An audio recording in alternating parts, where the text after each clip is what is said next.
Kia ora, I'm Elby and welcome back to the channel. This is part 2 of the Daniel Smith Nicolas Lopez palette kind of review. It's basically I've got the dot card for it and I'm testing out the colours and painting a picture with it. Basically, while between the videos, I made a cup of coffee, but I also painted a glaze over the colours to kind of just show what they look like a little bit more built up, especially for those that didn't granulate. It's more just like so you can see how dark you can get them. And then we'll have a look at the colours because I have definitely put a dent in some of the dots. And yeah, that's the kind of thing about dot cards is that you don't actually get that much paint with it. So it can be quite hard to actually test to see if you like the colours or not. Especially with how much paint you end up getting. So I guess we'll just start painting. This is just a little picture I took at Tunnel Beach here in Dunedin. Don't mind me, I just moved this onto the page because I was just checking that it was dry, and it is. So away we go. Yeah, so far, definitely the theme is quite dark colours. And the thing about the colours is that they're quite easily mixed colours. But you can easily mix the colours up if you so choose it. Because I like either different shades of brown or grey.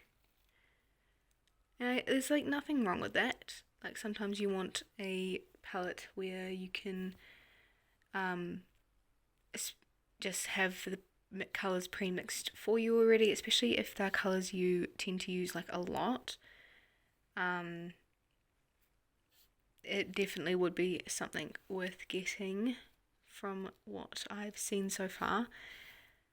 And yeah, so far it's just kind of like how much paint is on the dot cards, because it can be quite hard to test how the paints work if you only get a tiny amount, like not even like a proper dot. Like the Lunar Earth and Bloodstone Genuine, I only have like a little amount left, and those colours I was quite interested in when I first like swatched them out. I was like, oh, these are quite nice colours, and it's like, oh, I've only got this tiny amount, I can't use it. Of course, like I'm going to use it, but you know what I mean. Like it can be quite like, oh, do I want to use it up on this painting or do I want to save it kind of mindset. Get quite precious about it. But here we are, we're here to test out paints. I feel like Daniel Smith is quite like a reliable brand when it comes to like professional paints and stuff. It's more like just figuring out if they're light fast or not, or if it's like reasonably priced where you are. Because in New Zealand, where I'm from, you can't really get the 5mm tubes. You can only get the larger ones. And the only reason I was able to get the smaller tubes for Bloodstone Genuine, Lunar Blue, and the Shadow Violet is because they're from overseas. And there's nothing wrong with buying paints and stuff online, especially if that is the best way to get paints and it's, a resource to use and stuff. But I would love to be able to support local shops and like art supply shops in New Zealand and not have to like worry about buying paints and stuff online. But yeah, then it's like availability and then the prices are quite high, so it's just like, is it worth it kind of thing. So I'm just mixing over here.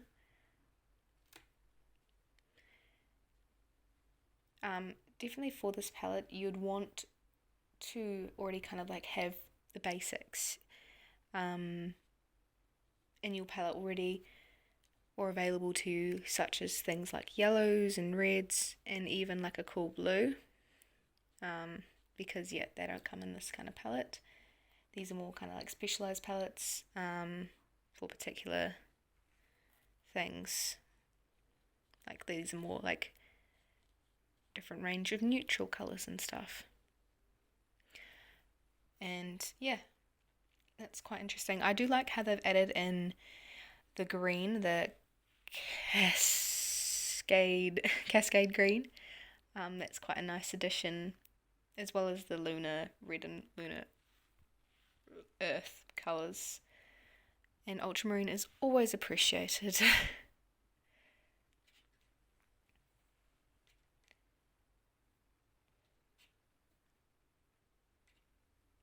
Just mixing the colours. The next kind of point that I'm like iffy about is just like you can kind of see how warped and stuff the palette is getting, or the paint paper is getting, from me just using it for this one painting. So this is the first painting I've use this dot chart for, except for, swatching them. And I don't know, it's just like not the most pleasant thing to use to like grab colours off and stuff. But oh well. Like, it's not the end of the world, it's just like a noticeable thing that is not the most pleasant thing to use. I've only gotten this far. I'm just a little bit nervous because I know my phone only has so much storage, and I'm using my phone to record. So, I guess I shall attempt to speed it up a bit.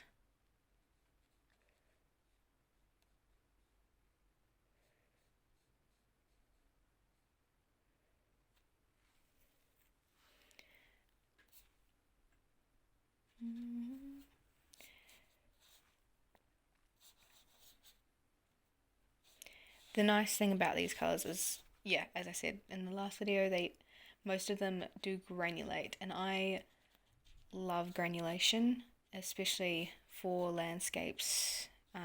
It adds quite a nice texture to the paintings and stuff. And yeah, quite a nice way to experiment.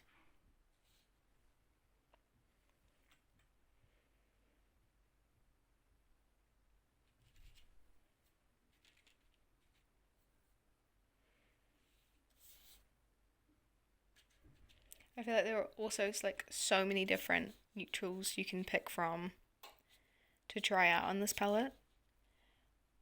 Like, it's just quite nice having the range.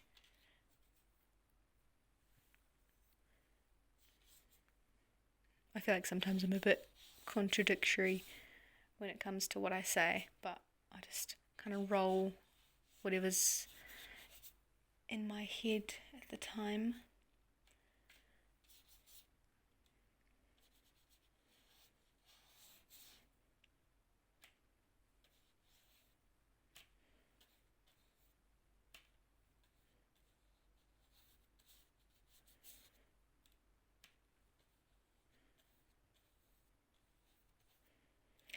One thing I definitely like about this selection of colours is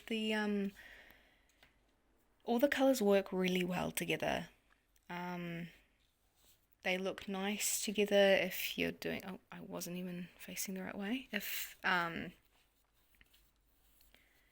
you're doing a painting with all these colours in it, they all look really nice alongside each other. They mix really nice colours together, because I'm kind of like picking up lots of different colours off the palette the dot chart at the same time and kind of just seeing how they all mix together and stuff. And so far, so good. Like, they're all kind of creating nice colours together, which is really good to see.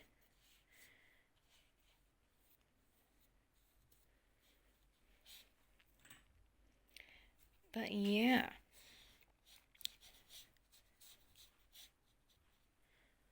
So this is basically it. I'll give you guys a bit of a close up.